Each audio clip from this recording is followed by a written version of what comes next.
Dwayne is joining us from DC by way of Jamaica. Had to shout him out. Welcome, Dwayne. Thank you for that lovely introduction, Jodine. Rana, Reid, great to see you.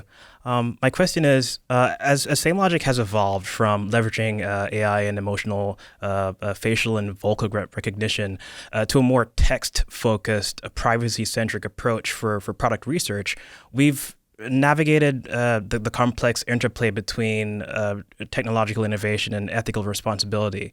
So given your expertise in scaling technology companies and your insights into the ethical implications of these models of AI, how do you envision companies balancing the relentless pursuit of innovation with the growing demands for data privacy and ethical use of AI? And specifically for us at Samelogic, which helps users to better understand their qualitative data, what strategies would you recommend to maintain this balance while scaling up to ensure both technological advancement and ethical integrity? So since Rana has done a bunch of work in similar areas of this, I'm going to answer very briefly and then hand it over because she would be one of the people I would call on this question. And so, plus, all the things we've been saying so far, like the thought leadership stuff is valuable, the question of setting the market's valuable, et cetera. Now, here specifically, I think you want to begin to also think about like what kinds of specific tools, because like the part of how you get to scale is the leveraging of tools. It's like what we do with like technological platforms, and like what would be the, like, for example, is it like one of the things that some AI people are doing for training is creating synthetic data. Mm-hmm. So they go, okay, like we create all this data, none of which is resolvable to an individual, but has a pattern that's very similar to this other data.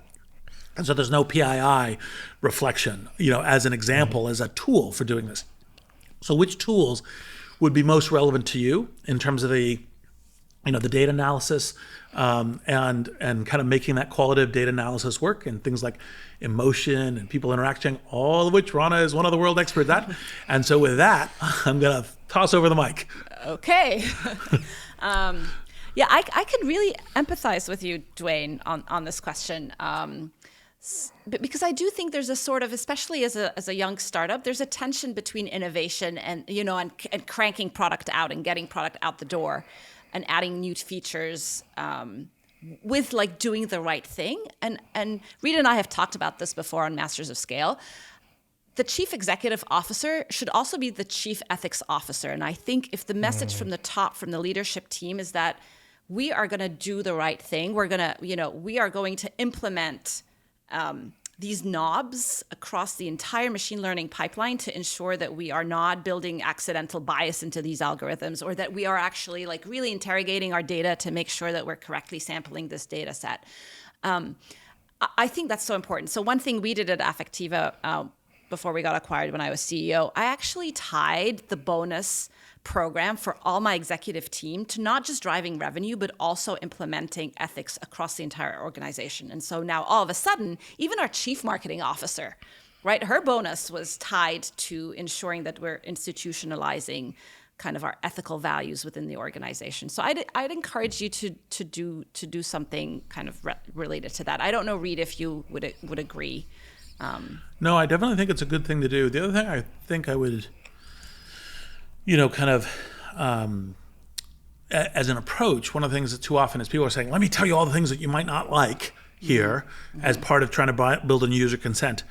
But I think another thing is, and here's when you're contributing or doing, here's how you're positively you're being a hero in the world, right? Like, for example, you're participating in this research, you're creating better products for, millions to billions of people, and in the following way. And a little bit of that, I think, is also a vector of, okay, I'm good with that. And so I think it's both the safety, but also the how do I feel good about it. And I think those could be tied to bonuses.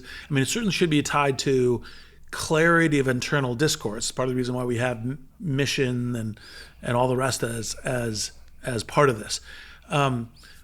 What would be the key thing that you think is important for Samelogic to do to have that like the kind of that sense of I am safe in participating and I'm contributing well to the end result of this qualitative data analysis?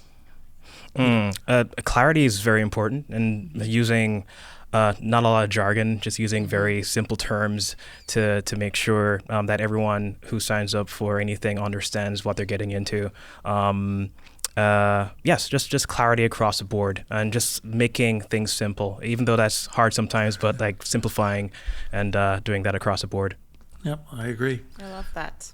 Demystifying that AI box, right? Like sometimes like just cracking that box open and trying to simplify what it does and what's happening.